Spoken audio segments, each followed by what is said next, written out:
Buenas, bienvenidos a un nuevo vídeo del curso de Swift. En esta ocasión vamos a empezar ya a complejizar un poquito y vamos a ver diferentes tipos de estructuras que nos permiten almacenar datos o gestionar datos o comportamiento propiamente dicho. En Swift, aunque esto existe en algunos otros lenguajes de programación, existen dos principales tipos que nos permiten almacenar datos y almacenar datos siguiendo un cierto patrón, una cierta estructura, y también darle una serie de métodos disponibles, que son los structs y las clases.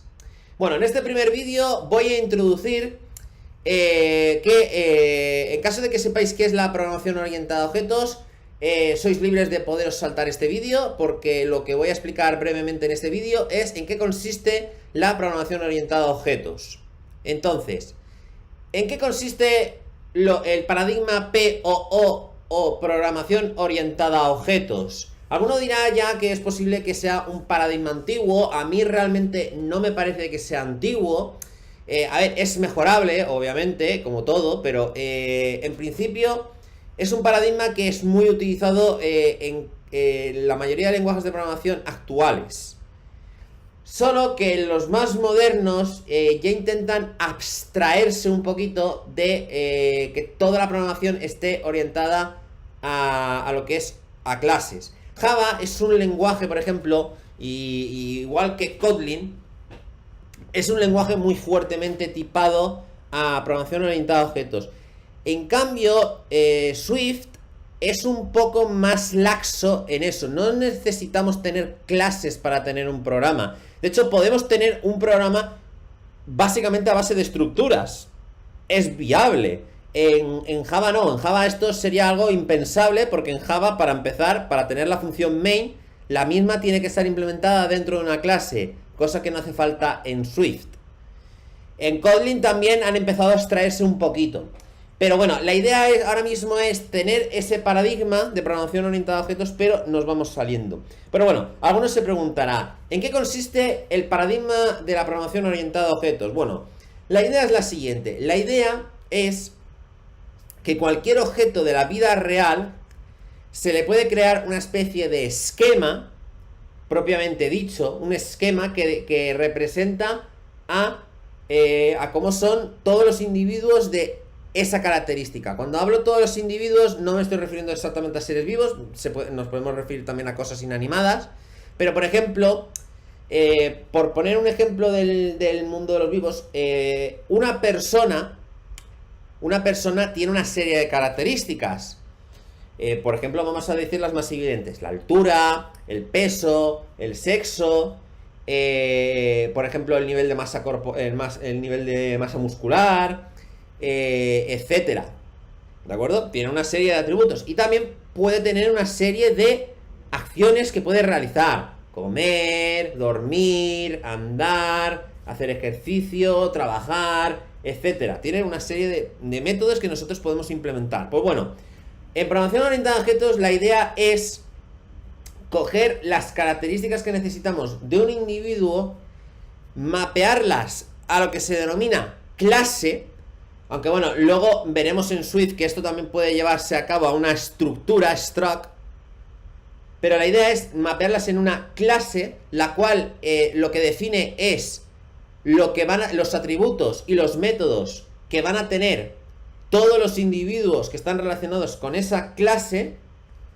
Y a continuación, a partir de esa clase, nosotros podemos instanciar objetos, por eso se llama programación orientada a objetos, los cuales todos ellos siguen la definición de la clase.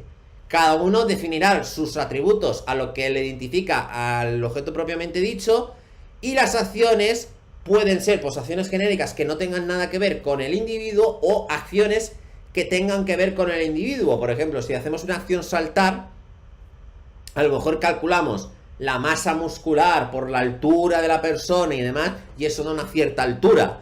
No será la misma altura para una persona chaparra y sin musculatura que para una persona muy musculosa y muy alta. Esa saltará muchísimo más alto. Entonces, la idea en estos lenguajes de programación es que todo lo que se refiera a objetos de la vida real los mapeemos en diferentes clases y cada una de ellas luego puede instanciar objetos de esa clase. Esa en principio es la idea. Entonces, ¿para qué nos puede servir esto en Swift? Por ejemplo, si tenemos una aplicación que represente la diversidad biológica que hay, nosotros, por ejemplo, podemos partir de un esquema o una clase muy genérica. Por defecto hay una, pero eso lo explicaré ya en su defecto en su vídeo. Por ejemplo, la más genérica podríamos decir que es ser vivo. El ser vivo pues tendrá una serie de atributos que serán comunes a todos los seres vivos, como por ejemplo podría ser la edad del ser vivo. Esa sería una característica que podría ser común a todos los seres vivos. Y luego, por ejemplo, pues el ser vivo podría dividirse en una primera instancia en invertebrados o vertebrados, o si nos queremos poner ya un poquito más directos, podríamos decirlos en animal o vegetal. Dentro del animal podríamos dividirlos a su vez en mamíferos,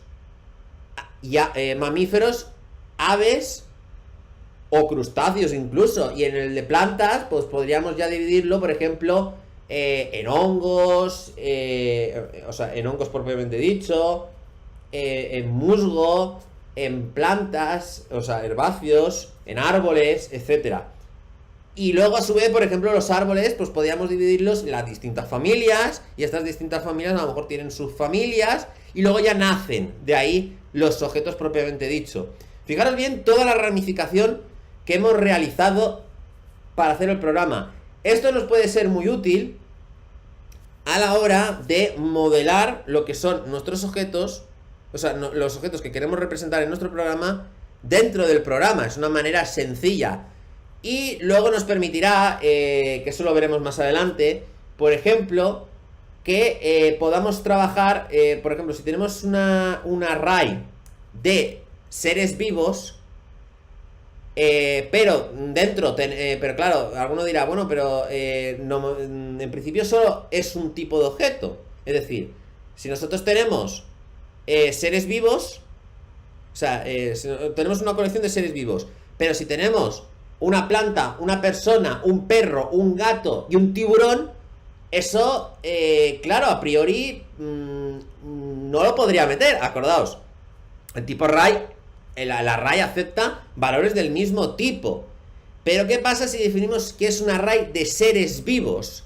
Al definir que es un array de seres vivos, como todos ellos son seres vivos porque forman parte del esquema general, los podríamos incorporar en dicha array. E incluso, sin saber qué tipo es, si hay una funcionalidad que es específica de todos los seres vivos, nosotros, indiferentemente del tipo de ser de vivo que sea, podríamos invocarlo porque ese método lo tendría implementado. ¿De acuerdo? Pues bueno, con esto espero que haya quedado claro lo que es la programación orientada a objetos. Si no, también os invito a ver el vídeo de Kotlin, que haré más o menos la misma explicación, a lo mejor en otras palabras distintas, pero haré otra explicación sobre lo que es la programación orientada a objetos. Si no, lo que os invito es a ver los vídeos de programación orientada a objetos de Java, donde ahí me explayo un poquito más. Así que nada, nos despedimos por hoy. No os olvidéis de suscribiros y de darle a la campanita de notificaciones. Nos vemos, hasta luego.